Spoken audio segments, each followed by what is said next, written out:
This video will show you how to organize and store food in your fridge. Use plastic or glass containers with lids to store your food in the fridge. You can also use foil or plastic wrap to cover food. Put your fruit and veggies in the drawers in your fridge. Fruits and veggies do not need to be covered or wrapped unless they are cut or cooked. The bottom shelf of the fridge is the coldest spot. Put your uncooked meat or fish on the bottom shelf. The top shelf and the door are the warmest parts of the fridge. Use them to store food you will eat soon, like leftovers or your lunch for the next day. Put ketchup, mustard, sauces, and jams on the top shelf or in the doors. Your dairy products like milk, yogurt, and butter can go on the middle shelf of the fridge.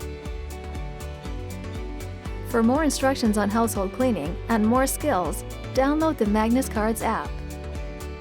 For more practice, follow the How to Organize and Store Food in Your Refrigerator card deck in the Magnus Cards mobile app.